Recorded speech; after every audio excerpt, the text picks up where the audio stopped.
What's going on, Flyers Nation? Once again, I am Dan Green with Vance Crew. Welcome to episode 9 of Flyer and Ice, brought to you by Heat Ratio Sports. Generally, when we do our shows, we look back at the games between last show and this show, and we dissect them, we go over them, but we're not going to do that today. Why? Because we have gone over all those shows with a post-game show, and we'll hit you tonight with hopefully a victory in our Flyers-Penguins post-game show tonight. So what we're going to do in lieu of all that, we've reached the third point of the season. We're 1/3 into the season, and we're going to grade our players. We're going to mention literally 95% of the players on the roster, the key players, and we're going to be teachers. Our report card grading structure is going to be like this: at, above, or below expectations. At, above, below expectations. We would like you, the viewers, to chime in as well. And we're also going to share our expectations for tonight's game. And again, we're going to have fun in the penalty box. And if we have time at the end, I want to pay tribute to a iconic movie that reached its 44th anniversary this past week. One of my favorite movies of all time. So, Vance, how you doing, buddy? Tell us how your week's been going. Doing great, Dan. Celebrated my birthday yesterday. So, how old are you, sir? 40. 40. You're catching up to me, Dan. You're catching up to me. Yeah, never. No, yeah, well, yeah. My wife always catches up to me for a month, and then it's like, Oh, that's funny. Anyway, yeah. So, happy birthday, Vance. It's time flies, my man. Time flies. So that's why we're doing stuff like this, because we want to enjoy ourselves. Indeed. All right. So we already have people jumping on the Flyer. What's going on now? Al, what's up, my man? And Al is singing happy birthday to you right now. I appreciate it, bro. Thank you so much. I appreciate it. I can actually hear him singing it. Can you visualize that from Al? Yeah, I can see Al's animated, so I can see that. Yeah. Baritone voice. Adam, what's going on? Our most loyal follower. How you doing, buddy? So, Vance, let's go over line one. We'll start with the centerman. Remember, I'm a teacher, so I have probably more of a high, we always have high expectation for our students. Mm-hmm. So I have high expectation for my players. So that's my background. Vance, give me your grade at, above, below for Coots, Sean Couturier. I think with Coots, it's at. I know he missed quite a bit of time, but he's the linchpin to the team. He holds everything together, particularly for that forward group. Without him defensively, that forward group struggles, which is a bad thing because we have a defensive group that's struggling. But the minute he came back is the minute that they started to play better. So I definitely go at. He's probably the most important player to this team outside of Carter Hart. No, and I actually agree with you spot on. And to me, at, for most of these players, is where they should be, because that's, they've established themselves. Coots going above expectations would mean that he's like leading the league in scoring or something to that effect.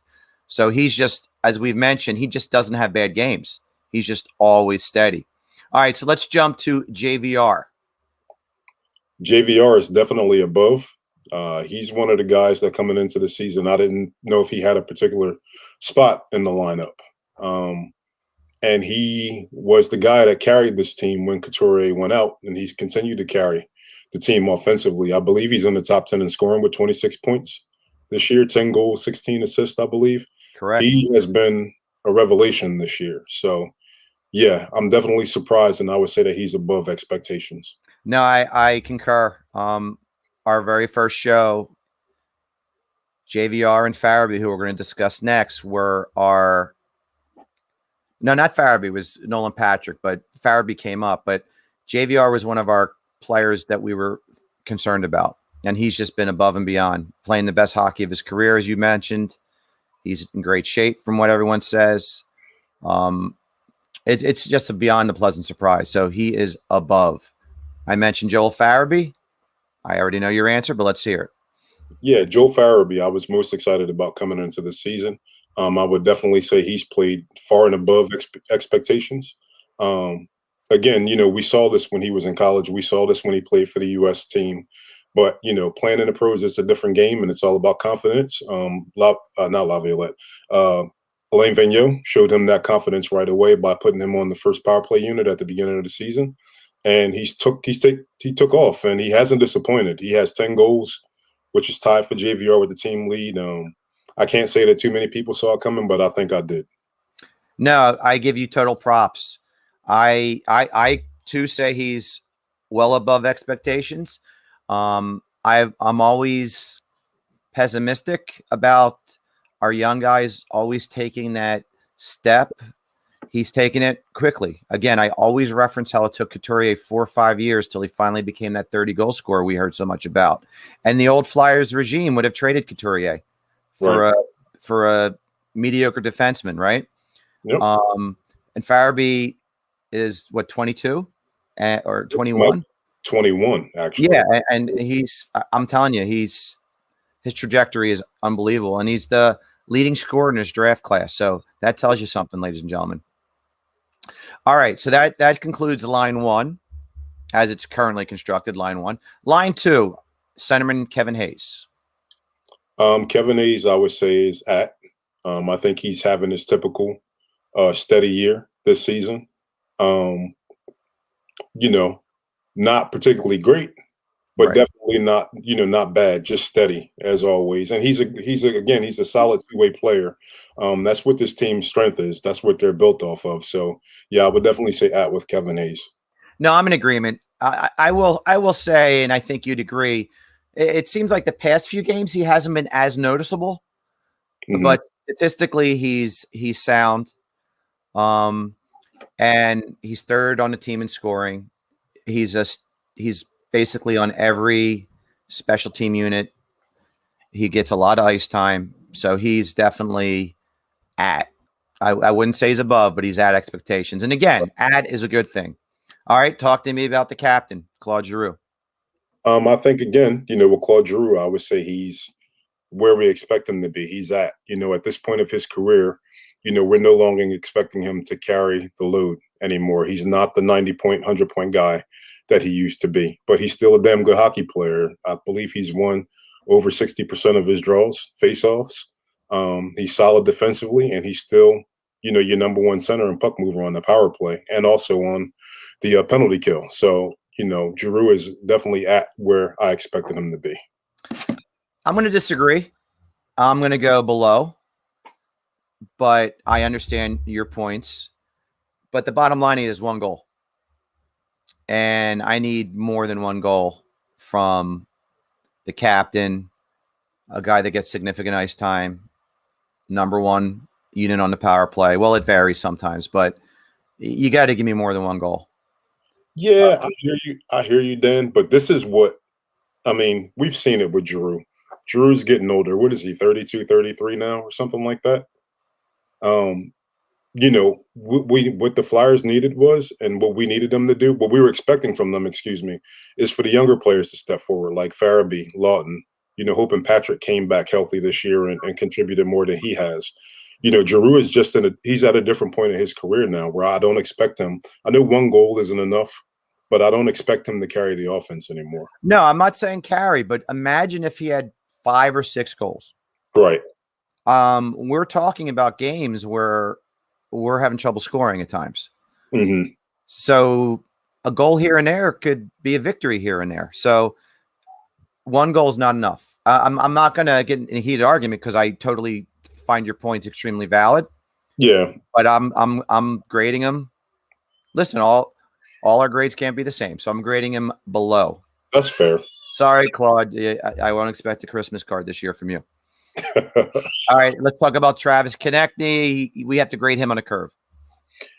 Yeah, I would. If there's a space for us to mark incomplete, correct. I would mark the season as incomplete. He's only played 8 games, but in those 8 games, he's pretty much averaging a point a game.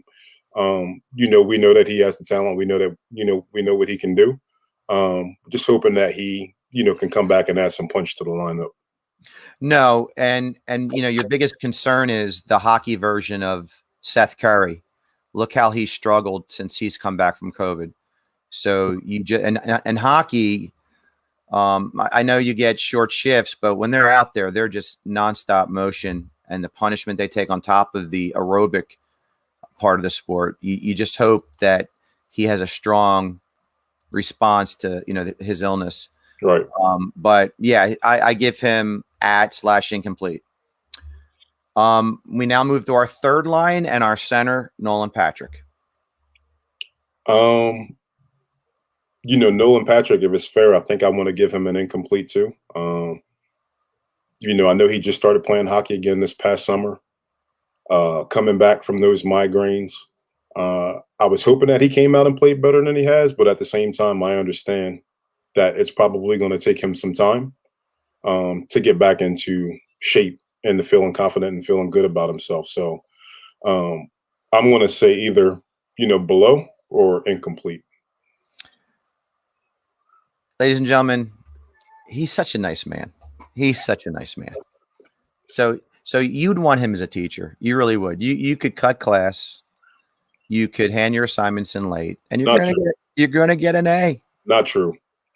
I give Nolan Patrick below. I understand what he's had to battle through. I understand that he's played only 8 games, but he's at times invisible on the ice, and he's just got to start making his mark. That's just the way I feel. And I know it's kind of not fair, but we had our penalty box segment last week about draft do-overs, and we saw the guys behind him and how productive they are.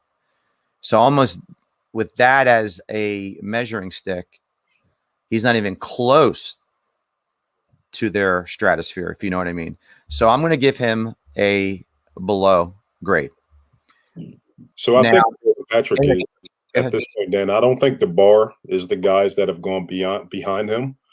That would be, I agree with you that, at this point it was a bad pick. Looks like a bad pick. But I think the bar right now has to be getting Nolan Patrick back to being Nolan Patrick. I think that's where we need to start.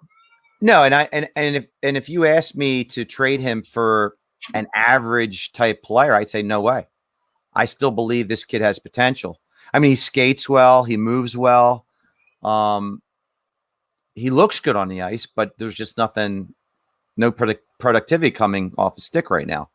So I get it. Again, I don't want to bury the kid, but he's not really living up to anything right now. So that to me is a below. Okay. His line mates are Lawton and Voracek. We'll start with Scott Lawton. So Scott Lawton, he's another guy that I'll go at. I think he's a really solid two-way player. Does a little bit of everything. He's the kind of player. He's a winning hockey player. He's the kind of player that you need on a winning hockey team. So I go at. I'm going to go above. I wrote him off a couple years ago. To me, you remember when we had Nick Cousins? Yes. To me, they were like clones of each other. I was like, all right, whoever you want to get rid of, I don't care. Scott Lawton was the number 1 pick, a first round pick. Again, we didn't do a draft do-over for his draft class. I'm curious what was behind him, but he's been fantastic for me. I mean, he's not only when he scores goals, they're key goals. And when you step up, when your teammates were ill and you jump from a 4th line player to a top 2 line player and were that productive and again had key game winning type goals, I'm beyond impressed with him. So I'm gonna go above my expectations. Yeah, see, for me, I put him at because I don't see him being it. He was a good player last year. No, he was. He was, but this was almost like a prove it to me. Right. Back it up. And from that perspective, he's backed it up. So he's just you could say yeah, based on last year, how it ended, he's an at. You're right. Right. But I'm trying to be optimistic, Dan, here. Come on, Vance. That's my role on the show. I just yelled pull on a couple players that you gave good grades to. All right, so Jake Voracek. I don't know, man. Like if you're gonna go below for G, I'm gonna have to go below for Jake. I mean, what he has 13 points, so points is not an issue, but he's not scoring any goals. I think he's another one that might only have a goal, right? He Does has he have 3 goals, 3 goals, 3 goals? Yeah. I mean, 3 and 10, I believe. but he's Jake though. You know, Jake, but you're not going to get much defensively from him. He's a great setup guy. Yeah, I would go below. I think his play is down a little bit as compared to years past. No, I completely agree. And listen, the Adam brings up a point. Why does Drew always disappear at playoff time? Well, I don't know if it's always, but he's entered a few playoffs very injured. You find out that he has, a core injury where he has surgery in the offseason. A lot of these shoulder injury one year. A lot of these guys battle injury, and just for them to be warrior, like Provorov played with his shoulder hanging off. Was it two playoffs ago, Vance? So Yeah, these guys gut through the end of the year, and it goes for everyone in the NHL. And some guys are playing hurt and producing. So I get you, Adam, but you're right. That you got to step up. And listen, Vance, part of the equation, whether we like it or not, has to be their salary. Voracek and Drew, I still think, have like 3 years and $8 million left on their salary. yeah. So I when you're think getting when you're getting paid like that, you gotta give me more than 1 goal and 3 goals. yeah, that's true. But I mean, when you look at it and you look at their age and you look at the mileage that they have on them, especially with a guy like Giroux. You know, Giroux is. I remember Giroux when he first came when he was like 20, 21, and he was a fresh faced kid, and now he's 30 plus years old, and he's not the biggest guy either. So No, imagine playing 12 years in the league. That's a grind, and particularly on a guy like that, and he keeps himself in great shape. But I mean, you play all those games over the years, it's going to wear you down. It doesn't matter who you are.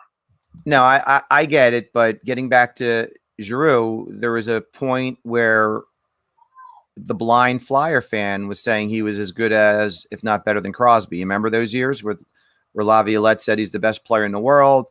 I mean, Crosby is still amazing when he's on the ice. Right. He's still flying. You still can't get the puck off a stick. There's no comparison. So you could call it one player maybe is aging better, but in today's sporting environment, when you're in your early 30s, it's not hard to stay in shape. These guys have phenomenal conditioning coaches. They have top of the line equipment. Right. They don't. Back in the day, where players smoked in the offseason and came to training camp overweight just to get in shape, these guys are in shape year round. So Well, I get it. You'd rather be a 25 Giroux than a 32 or 33-year-old Giroux. I completely get that. But just for the state of our little system we're doing right now, I hold to my below standard, and I support your holding Voracek to below expectations also. yeah, here's the one thing about Giroux, Dan. We have to remember, with Crosby is a phenomenal player. And I wouldn't put Giroux in the same class as Crosby, but Crosby also plays with I Malkin. never did, but at one point that was the and the statistics don't lie, right? Right. You feel like, where's Giroux been in the past X amount of years? I think 3 years ago he finally had a 100-point season. We were like, holy crap, right? So here's what I'll say to that, Dan. I think when you play with other great players, like in particular, like Crosby has had Malkin pretty much his whole career, since his second or third year. It probably allowed Crosby to age a little bit more gracefully than it has for Giroux. Giroux was expected to carry the Flyers offensively every year, whereas Crosby had a 1A, like Malkin to go in with, every game and every playoff series. So Kane and Taves, I get it. yeah, on their shoulders was completely different. I can't get past the fact that we're at the 1/3 part of the season, and he's got 1 goal. Yeah, I mean that's fair. I mean, that's all I'm saying. You got to give me a little more. So we covered the third line. We'll skim through the fourth line. We have Lindblom, Bunneman. I'm not even counting. He just came up. Is it safe to say Raffle? He's just added expectations, right? Now let's be a little analytical on Lindblom here. So with Lindblom, similar to Patrick, I'm gonna go incomplete. I mean, having a guy coming back battling from where he's battled from, you have to give these guys time. You have to give them at least the 20 to 25 game mark to get back to the point where they might feel like they're themselves again. Him and Patrick, I feel like. So I give him an incomplete. No, I mean, I don't know if he did he miss was he part of the COVID group? He was part of the COVID group. He was. But he missed he didn't he's got 16 games under his belt and the full roster has 19. So he only missed 3 games, 2 goals, 3 assists. I mean, I love the whole backstory, and he needs time from his horrible last year. But if he's healthy enough to have made the team, again, 2 goals, 3 assists. He's defensively responsible. I get it. Mm-hmm. I'll give him an at. Okay, that's fair. I can see an at minus. Okay, an at minus. I can see that. Listen, that's all I'm saying. That he had 13 goals right off the jump last year before he got sick, and I was expecting him to get 10 and 13 goals at this point. No, but more than 2. And yeah, it's complete, Dan, because I haven't seen him reach that level of play, even when he came back last year, which that would be unexpected to have him come back in the lineup in the playoffs and add any real punch. But I think he's still, a guy working his way back. No, I got you. So let's let's help our viewers out. I'm gonna pull up the screen of the stats just so they can see what we're looking at.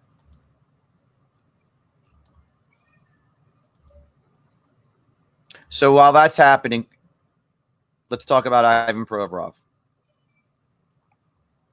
So my opinion on Provorov, Dan, in particular, is he's a guy that, a couple years ago, everybody was talking about him as, one of the most underappreciated defensemen in the league and how he might be a future, Norris Trophy winner. And to be honest, Dan, I just haven't seen that kind of development from him. I think he's a solid, steady defenseman. Maybe even a first pairing defenseman. Like, you can put another defenseman with Provorov and he can be on your first pair. But I don't see that kind of ceiling, with Provorov as I see with some of the other guys around the league. So if I were grading him, I would give him an at, because I don't think he's been bad. I just think that, we might need to temper our expectations a little bit moving forward, because I don't know if he's the guy that we thought that he was as a fan base. No, and I have to agree with you 100%. And it kills me. I mean, he's one of my favorite players on the squad. And yeah, I mean, but he's a good player. But I think our first show, I talked about how are you shocked that none of the pundits have him ranked as a top 25 defenseman? And it's like I was aggravated over that. I'm thinking, are you kidding me? What are you not seeing? This kid is a steady player.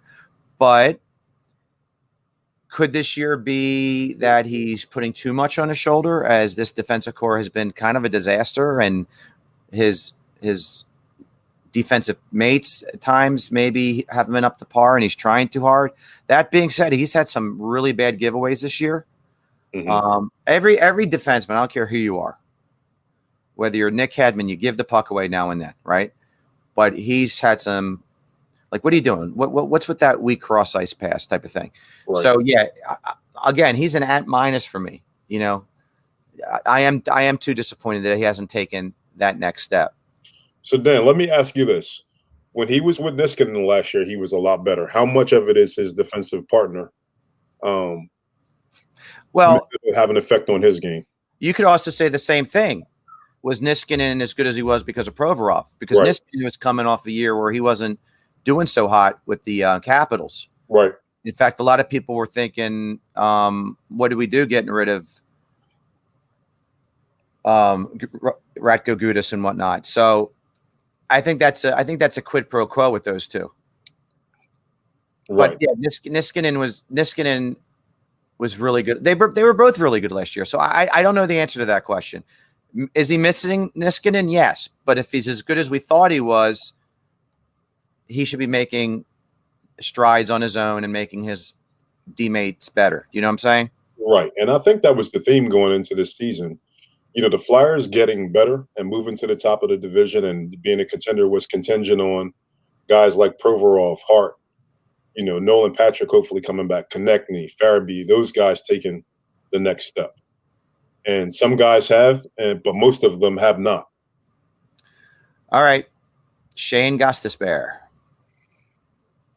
I hate it, man, but he was one of my favorite players, but I'm gonna say below. I know he's played better of late, but until the last game, yeah.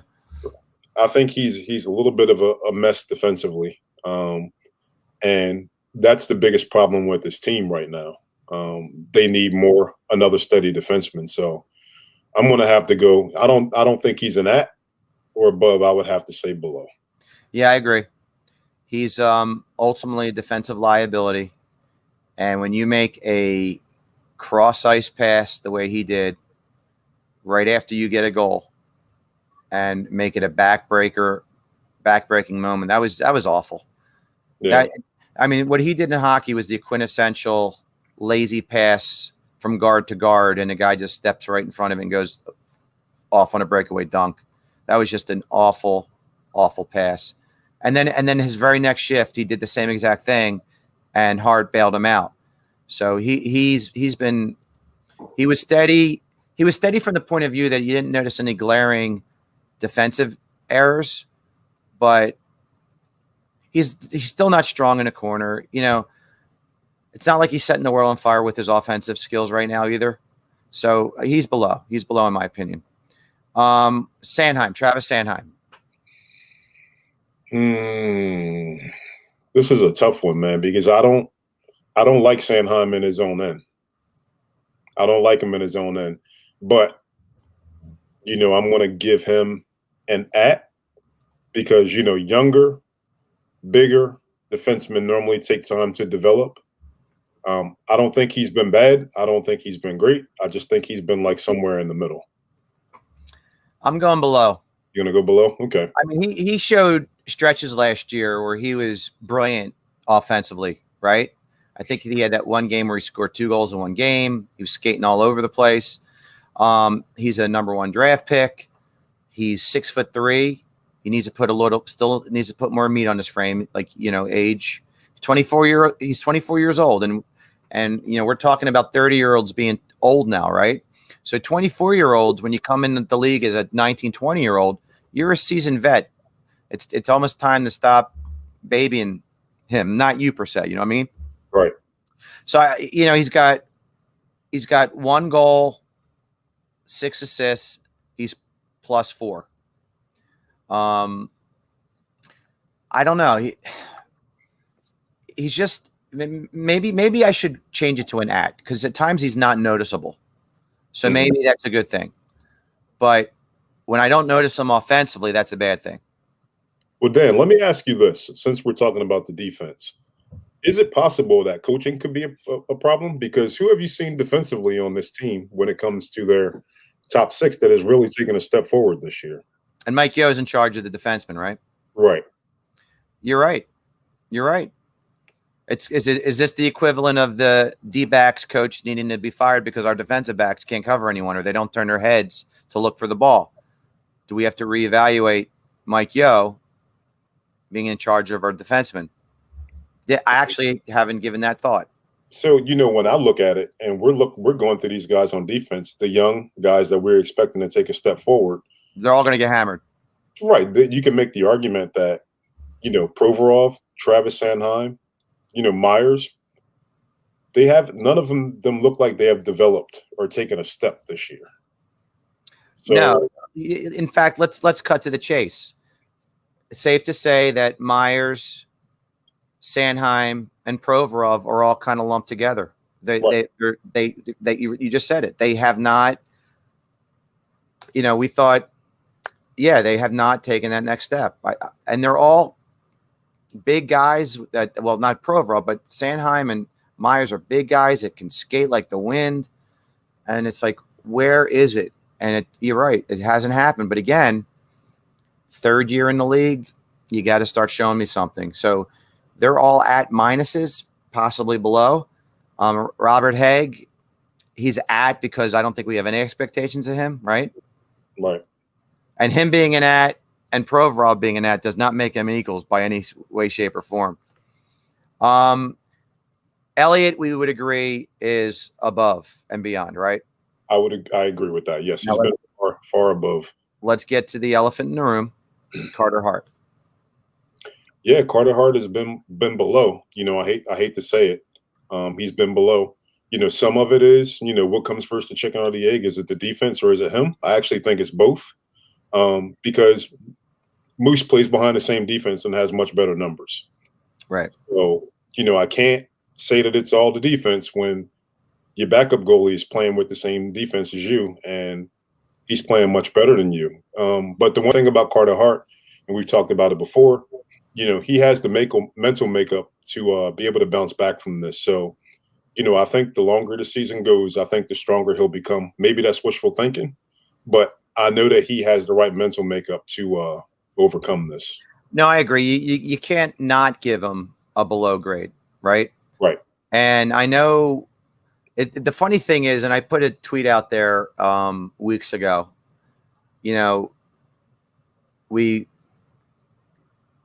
every team has that player that the team revolves around. The quarterback, the point guard, the goalie. Well, our quarterback, look what happened to Carson Wentz. He went from the next Aaron Rodgers to Hayden, and he's out of town. Ben Simmons, thank God he's had a bit of a resurgence. His personality, the quiet, the diva, the Hollywood guy, rubs people the wrong way. And he has a hit or miss fan club, if you know what I mean. Mm-hmm. And then it's Carter Hart, the great kid, the charitable kid. His uniform number, for crying out loud, is because he found out a kid with special needs bought his first jersey that he happened to break into the league with, and he didn't want to mess up the kid's purchase, so he kept the number. He didn't want 79 for his career. So that's the kind of kid he is. But he hasn't played well. And you're right, he's been inundated with shots. I wouldn't, and I said on my post-game show the other day, when you couldn't make, that I held none of the goals against him. But season-wide, he's got a save percentage well below 90%. And, often you hear the case, goalies want to see the puck. They want to see rubber, right? So he's seen the rubber, and there are goalies out there that, keep their team in the game 3-2, 2-1, and they face 40 shots a night. Again, I'm not saying that it has to be the case. Right. And I have complete faith that this kid will be the real deal. But at this current time, he's playing below par. Yeah, I mean, ideally, I would like to see him play a lot better, but it definitely doesn't help when your defense is giving up, 30-plus shots a game. So I'll let you address this question that I just popped up. I mean, we kind of covered it in snippets by talking about the players and their grades. Please address the overall concerns to this point of the season. I mean, my only concern at this point is the defense. I think the forward group is strong enough that they will continue to push through. They'll get better. They'll score goals. I think the answers that they have the answers that they are looking for are already there. I just think that those guys need to get healthy and play better. When it comes to defense, that's where I think the real issue is. Defense and Carter Hart. The Flyers are going to struggle if they continue to go on without making a move defensively. It'll be an uphill battle for them to make the playoffs. This 6 that they have right now, it's clear that it's not working. So, that's my opinion. I do think Carter Hart rights the ship. I don't think this defense rights the ship on their own without any change. No, I agree. And again, you hear Matthias Ekholm as being a guy that's targeted. But the problem with that is what you give up, and then you're inevitably going to lose him probably in the expansion draft. Right. And I don't want to get into the machinations of all that, ladies and gentlemen, but that's probably what's going to happen. But But So there they are do. other guys out there though, Dan. Like here's the thing. Like I see a lot of that that talk about Ekholm on Twitter, but he's not the only defenseman out there. He might. No, I got you, but I just he's the guy out there that has a really good pedigree. Is Right. my point. Right. Now I'm just going to bring this up, not out of. I'll bring it up. It's been on Twitter. There's rumors, whether they're true or not, that Boston is interested in Jack Eichel. Jack Eichel has been playing disinterested hockey of late. You referenced on one of our shows, I really don't care about Jack Eichel. I'm focused on the Flyers. Mm-hmm. Do you care about Jack Eichel if the Flyers try to make a play for him? Yes, I would love for the Flyers to get Jack Eichel. I think that would be an outstanding move, and I think that would be a move that would potentially put them over the top with their forward group. I still don't think I want to go on record that even if you get Jack Eichel, that's not good enough to fix your defense. No, it's not. You still need to go out and make a separate move defensively, or maybe someone comes in that trade with him that could help you. I guess my thing is when I look at Buffalo, I look at a guy like Taylor Hall. Taylor Hall's only on a 1-year deal at $8 million, and if Buffalo is not going to compete, that's a guy that I could see that maybe you don't have to spend as much money on, or as many assets on, not money but assets that can come in and have the same kind of impact. I love Taylor Hall. But I think Eichel is a step above. He's younger. Right. A right-handed shot means a lot. And we have a hell of a minor league system. A lot of young chips. Now, Jamie Leach once mentioned on our show that when you trade a star, you want a star for a star. Doesn't because happen. You don't know what you're going to get. You remember he said that with the Lane and Pierre-Luc Dubois trade? Right. We don't have that. So we're going to have to maybe. Now, let me ask you this. I'm playing stupid general manager here. Right. Would you do Travis Konechny, Cam York, and one of our stud goalie prospects for Jack Eichel? Here's the thing. I would consider it signable. I would consider it because of Eichel's age. Yeah. I would consider it because of Eichel's age, and gun to my head, I would probably do that. Eichel is a Pasternak kind of scorer. I mean, this is a kid that has a vicious shot. You can put it in the corner of the net. Like when you watch the All-Star drills and they're hitting that bullseye and breaking it. He's that kind of shooter, people. Eichel's a game changer that hasn't reached his prime yet. So yes, yeah, I would do that. And again, we are those goofballs that are starting rumors. This is not anything that's been proposed. It's just me throwing it out there. But I just wanted to bring it up. Dan, I'm always at the mindset of the team that gets the best player in the deal wins. Yeah, you're right. Simple. And again, we have so much. We have so many trade chips at our disposal. Because the bottom line is, if you look at Zumala, you look at York, some of the Swedish defensemen that we drafted recently, plus Sanheim, Myers, Provorov, they're still in their early to mid-20s. Right. You can't have 10 guys on defense. So some of these guys have to be trade chips. If Carter Hart's your goalie, you've got Felix Sandstrom, you've got Roddy Ross, and I'm drawing a blank on the number one Swedish goalie prospect that we have. So these guys, can't rot in the minors. They have to be traded and get NHL time with somebody, and you get assets back. So I would make a push for Jack Eichel. Agreed. Now, Vance, a little NHL news transpired a couple of days ago. It was supposed to be the highlighted feature was supposed to be the return of Zdeno Chara playing against the Bruins, his former team of 14 years. He brought them cups, and he was just a fixture in Boston. Mm-hmm. But this moment that I'm going to share with the audience is what really took the headlines.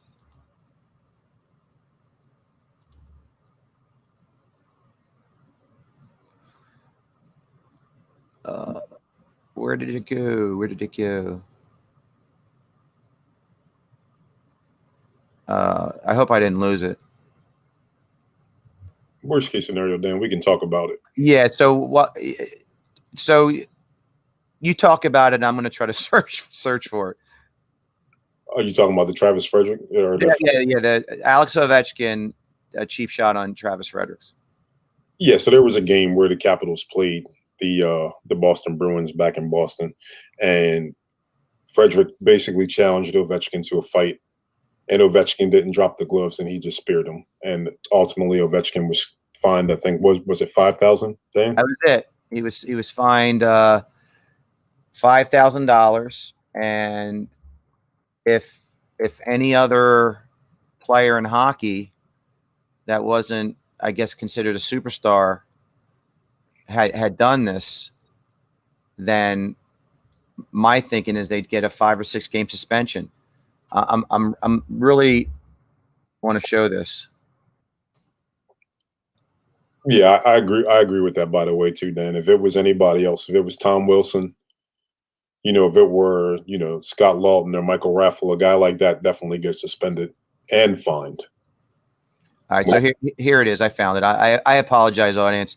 I don't know. I think I deleted it by accident when we were pulling up the stats.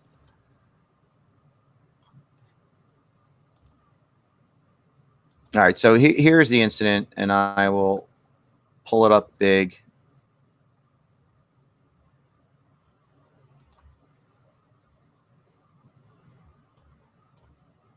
So Frederick tries to get started with him, and you see that vicious lift of the stick, totally intentional, to the groin.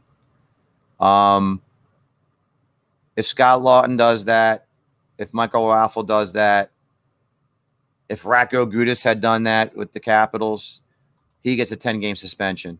And you can't say, well, look at the history. Vance, you would agree, Ovechkin and the Malkins of the world, they're known for chippy play. I mean, they've done stick work before on players. So to get just a $5,000 fine for that is ridiculous. And I'm going to quickly share this with you, ladies and gentlemen. This was 4 years ago. And another star player, which will help us segue into our next part of our show.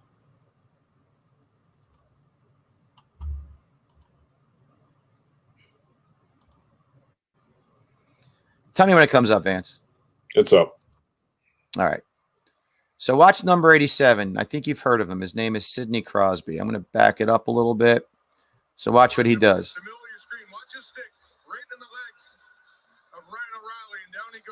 Watch the intent here, everyone.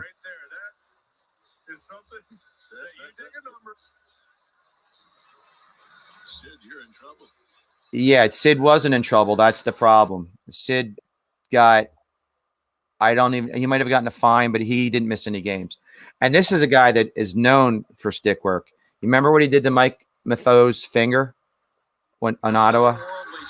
Whoops.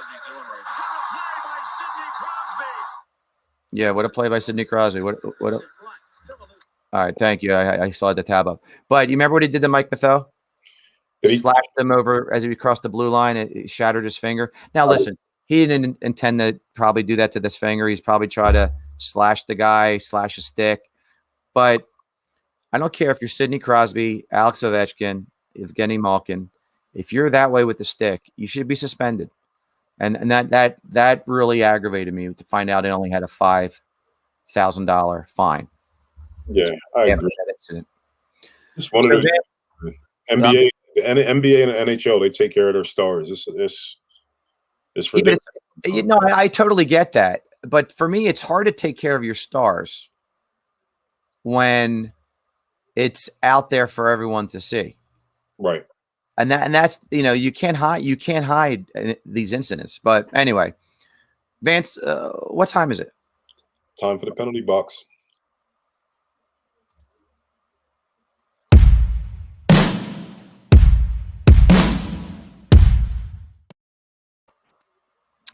So in today's penalty box segment, we are going to share players, and it was almost a perfect segue to bring up Ovechkin and Crosby. Players that we despised, hated, drove us crazy on other teams that we wouldn't have mind having on our team. Like if a free agency moment happened or a trade happened, and we got the guy that was once the agitator on our squad, we would like them to be on our squad. So we really invite and encourage participation here for those of you that are watching, because these are names that Vance and I pulled up, and we want your feedback. Dan, breaking news quickly, just for Yeah. everybody. Joel Farabee has been added to the COVID list. Just him? Just him as of right now. That's a shame. That is a shame. It's obviously bad for the team and bad for his year going forward. But no excuses tonight. The Penguins are going to be without Crosby this entire 3-game series, so we have to step it up, and we've done it before. So, but that's a big loss. That's a big loss. Huge loss. So, Vance, I'll let you start. Who is the first player on our dirty but good, and we wouldn't mind of having that player on our team? So the first player is Claude Lemieux. I hated this guy. Absolutely hated him. Started out with Montreal, I believe, then later was traded to New Jersey. And then I believe he either finished his career, I think he finished with the Avalanche, if I'm not mistaken. No. He didn't finish with the Avalanche? No, he went to New Jersey, the Avalanche. He bounced around a lot. I think he actually went to San Jose for a minute. Got it. Yeah, I believe you're right, Dan. But hated this guy, man. And not only did I hate him because he was like dirty, but he was dirty but good. Just like the title says. Like, I'll never forget that goal that he scored on Hextall from about 27 feet out. The fluttering butterfly? The one from the blue line. Yeah, it hit Dykehouse's stick and fluttered in slow motion past Hextall. Almost ruined my childhood, man. I'm not going to lie. Almost ruined my childhood, but I hated him before then, and I hated him even more after then. But again, a guy that I love to watch play. When he went to Colorado, he was in a lot of bloodbaths between, the Avalanche and the Detroit Red Wings, but just a dirty but really, really good hockey player. Yeah, Vance hit the nail on the head. He was dirty but good. I mean, he was a 20 to 30 goal scorer consistently, a clutch playoff performer, a clutch goal scorer in key times. But he was dirty his whole career. I mean, from Montreal, but his standout moment was, Vance just referenced it, was a Detroit playoff series in the mid-90s where he cross-checked Chris Draper from behind right into the ledge of the boards, shattering Draper's jaw, knocking out his teeth. And it just led to a bloodbath and a bunch of brawls in that series. And I think he had to answer the bell. And he was the kind of guy that would cower. He would never fight. He would always hide behind the referee. The second someone would try to fight him, he would turtle on the ice. That's the kind of stuff that drove you crazy. But he knew he had to answer the bell, and he answered it against Darren McCarty, got his butt kicked, and then he eventually pulled the turtle. But he was dirty but good. And if he was on the Flyers, we would take him. But he would probably have been a Ken Lintzman with size and skill. The next guy is Dale Hunter. I'll start with this one if you don't mind, Vance. No, you're good. Because Dale Hunter broke in the early 80s with the Quebec Nordiques. He's a very dirty player. The quintessential rat. He probably did what we just saw Ovechkin and Crosby do probably countless times in a season. Just a dirty player. I mean, really dirty. And again, you know how I always say, YouTube it, ladies and gentlemen. It was the 84-85 playoff series with the Flyers against the Nordiques, and he tried to take a run at Peter Zezel. Now, mind you, Zezel and Dale Hunter are about the same build, like 5'10", 200, stocky guys. Zezel saw it coming and prepped and put his shoulder up and put him through the glass. Shattered it. He just lifted Hunter off the ice, and Hunter shattered the glass. Wow. So Zezel got the best of that. And all you have to do is Google or YouTube Hunter Zezel, and it'll come right up. But he was a guy that also was a key performer. He could be on the power play. He could kill penalties. And I could be wrong, but I think he wound up becoming the all-time leader in penalty minutes for a guy that really did not fight a lot. I mean, he fought. He picked – these guys all picked their spots. You know, he would never fight a heavyweight. I mean, he would agitate and go after any player, but he would always avoid fighting the heavyweight. But for a guy that didn't get majors for his penalties, just a ton of minors for slashing, hooking, unsportsmanlike conduct, he is at the very least a top 5 all-time penalty leader in the league. Did you check the stats out, Vance? Am I right? Dale Hunter? Yeah. Yeah, Dale Hunter was he was one of the penalty leaders, one of the all-time penalty leaders. He was also a really good scorer too. No, he was. He was an all-around player that just was brutally chippy and dirty. Right. Andre's checking in. You guys are bringing it this evening. Thank you, Andre. Andre, with your unbelievable hockey knowledge, who do you find to be a dirty but good player? Andre's like, Dan, I'm going to get you one day.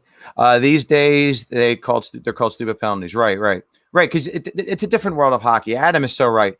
These guys couldn't play in today's world because they were so chippy and dirty that brawls always ensued.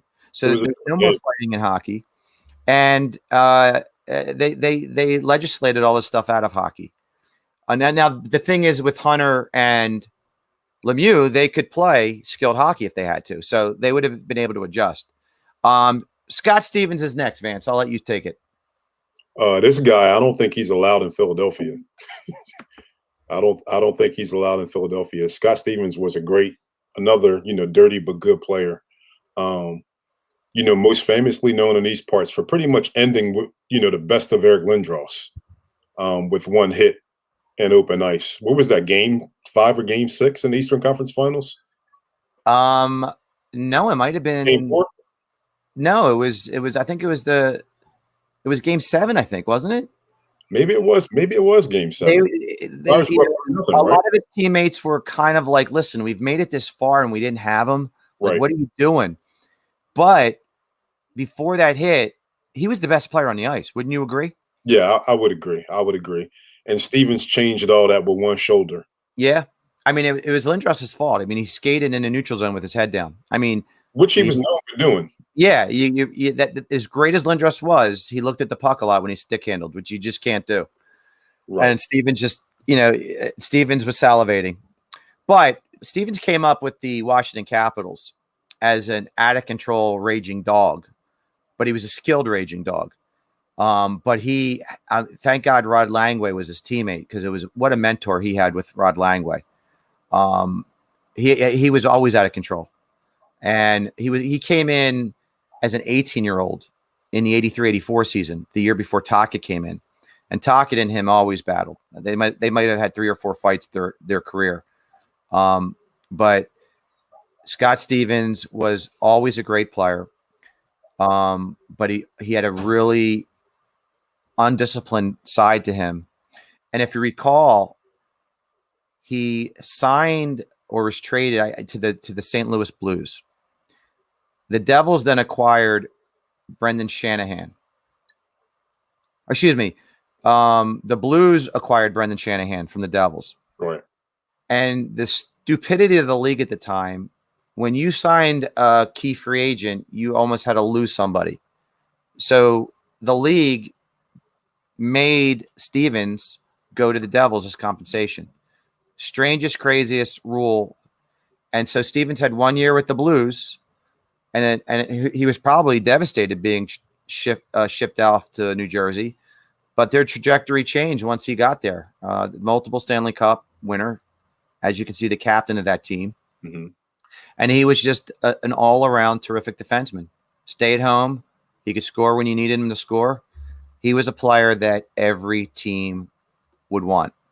Yeah. Now, the next player on the list, Vance, is Darius Kasparaitis, and his head's partly taken off by the logo there. Darius Kasparaitis was also a really solid defenseman. 5'11", a buck 90, soaking wet, right? Something like that. But a vicious open ice hitter. And he always went after Lindros. And I give him props for that because he wasn't a big man, but he always wanted to brutalize Lindros.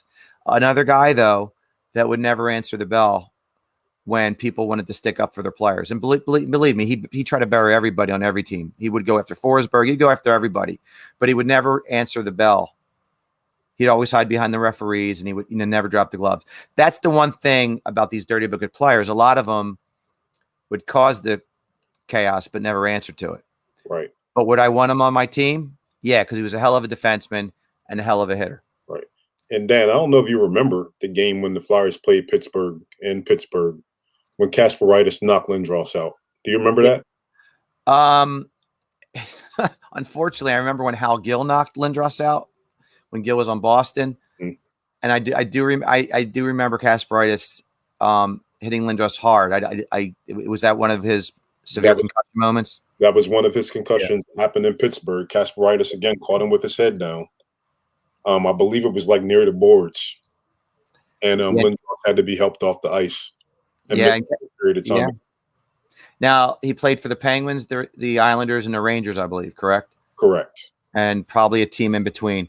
I think he started out with the Islanders. What was that? Started out with the Islanders. Yeah, he started out with the Islanders. Is correct. Right. The next player on the list is a guy that came up in the early '80s with Hartford, right?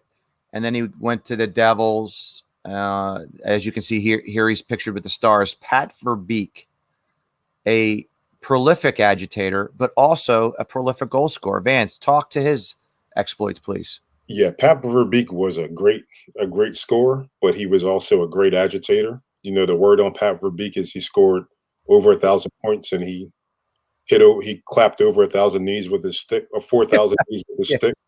But an agitator, he's one of those hate to face guys where you see him, he just looks like a little rat. But again, he's a guy that you would want on your team. You know, dirty but good. You know, went to the dirty areas to score goals and would whack you while he was at it. No, he scored 522 goals, Vance. Yep. And 540 assists. He's not a point per game player by any means. He played 1,400 and change games, but he won a cup. He's got 522 goals. 500 used to be like the 3,000 hit mark, right? Right. And he's not in the Hall of Fame. And I think there is a little bit of an outcry for him not being in the Hall.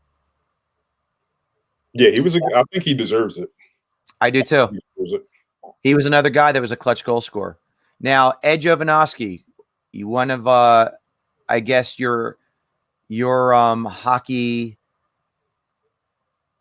guys when you started watching as a youth. Am I correct? Yeah, I think what year did the Flyers play? Was that the 92, 93-ish season? No, I think Jovanovski didn't come up till like late 90s, maybe. Late 90s. 95, 96. Years blend in.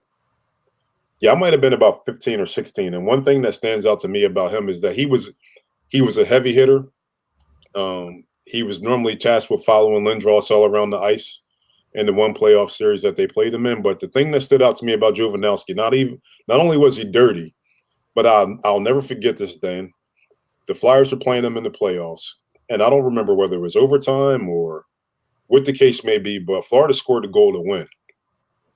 And Jovanovski just turned around and like took his helmet off and like stuck his tongue out at the Flyers. I've been hating that guy ever since, man. Yeah, he came up as a 19-year-old, you're right, in the 95-96 season.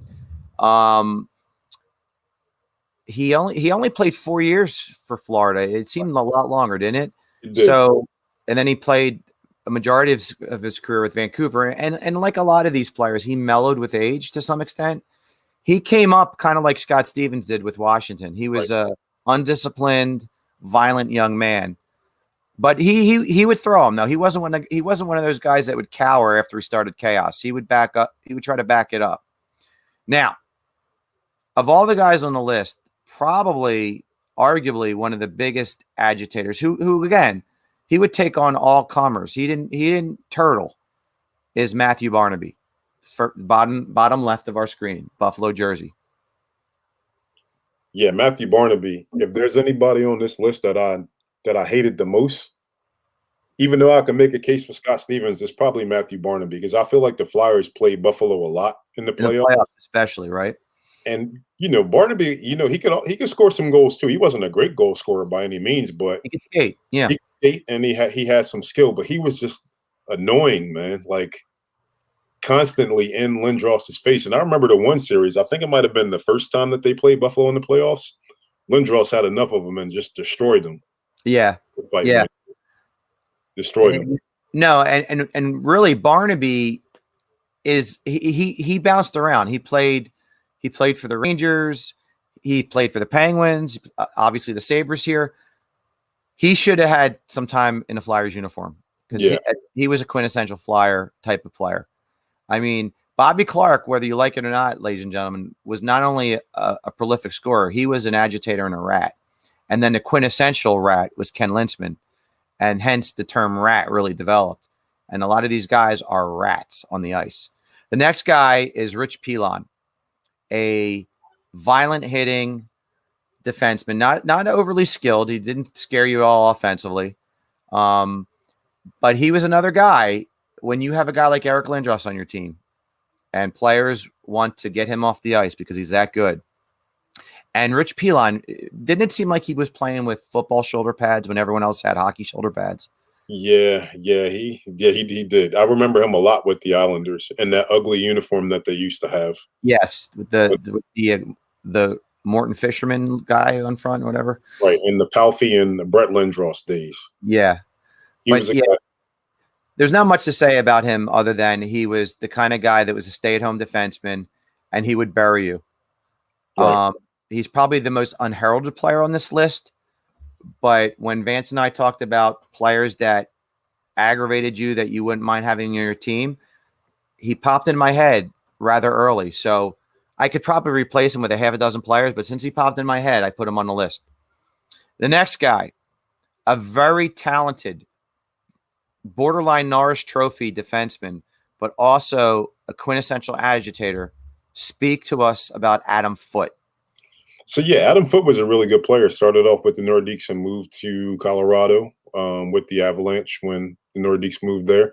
He was a really good player. To be honest, Dan, I don't remember a ton of dirty plays from him. Maybe it's because he played out west, but I didn't see Adam Foote a lot once they moved out west. So maybe you can fill us in. No, he was a chippy player. I mean, he would always cross check you in the ribs.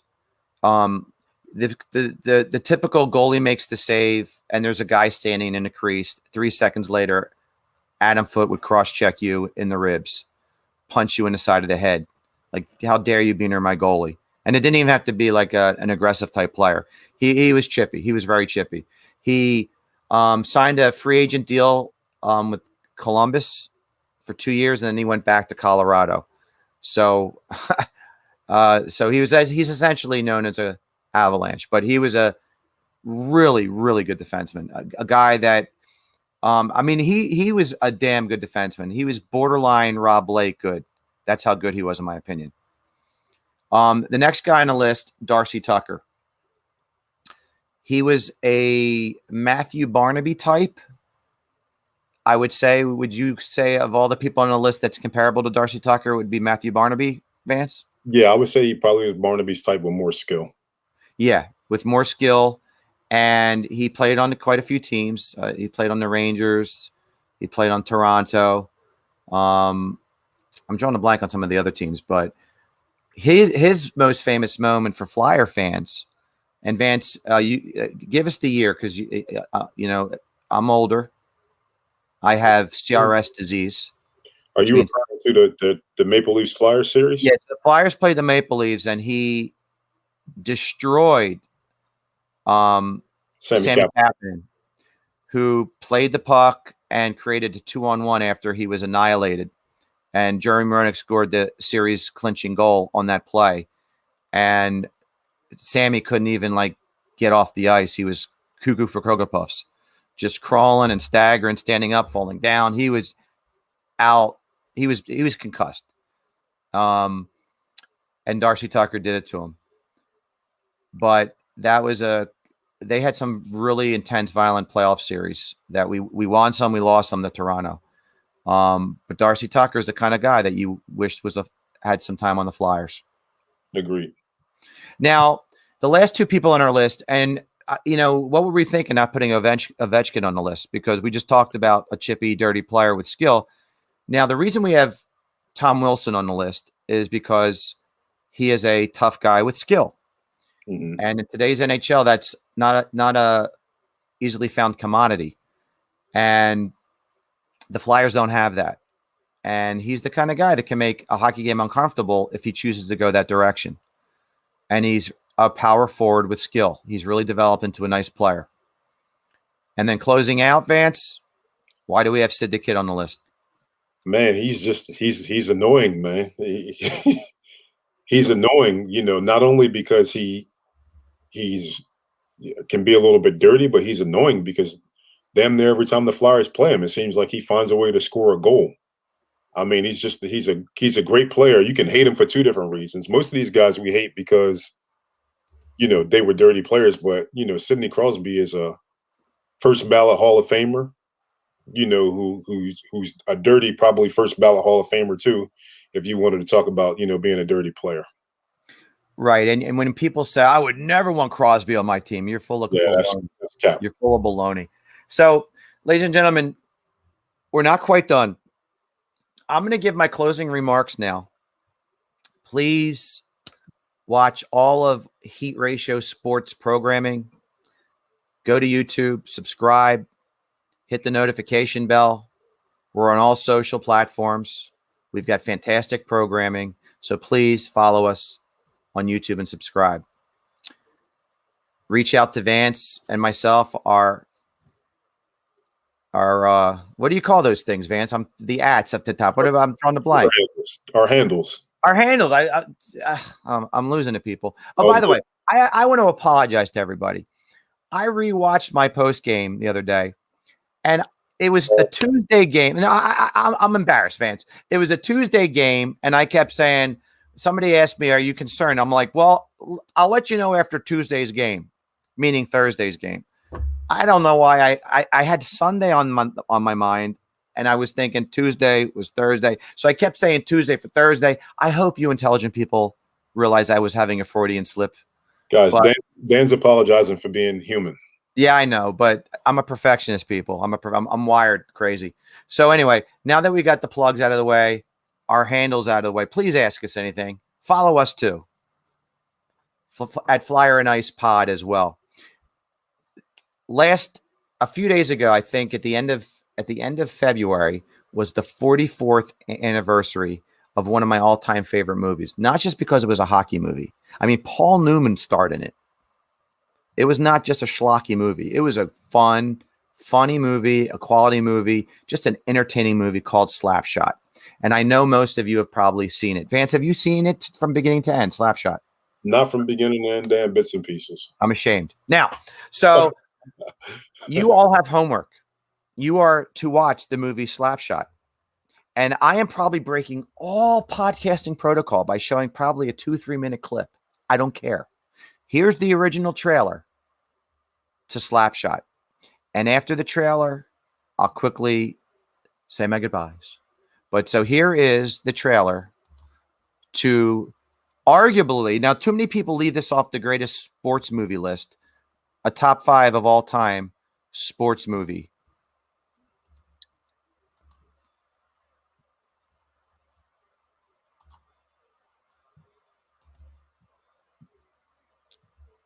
Is it showing, Vance? All right. Yep.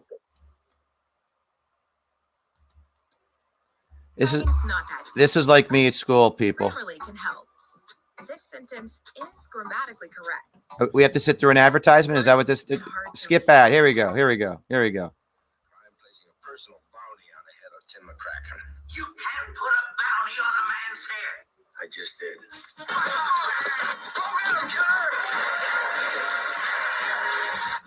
It's wild. It's outrageous. It's outrageously funny. Paul Newman, Coach Reggie Dunlop in this supercharged world of hockey.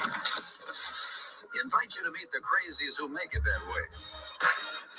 The players, Murderers Row. The wives, the fans, the managers. We're losing! Teamwork, guys, more teamwork. They're burying us alive! Who are these guys? They brought their toys with them. And hustling of all, Paul Newman. Oh, you are very clever. Leave him. My wife left me. I was driving her crazy. Get out! You can't make a win. You're a losing coach. Okay, guys, show us what you got.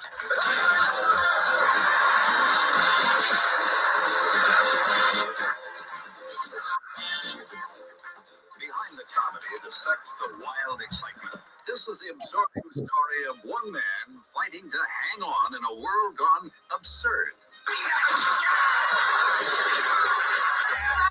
All right, ladies and gentlemen, it's a little too long, but Slapshot, you've got to see it. The 44th anniversary. And I contend if the Flyers did not exist as the Broad Street Bullies, this film would not have been made.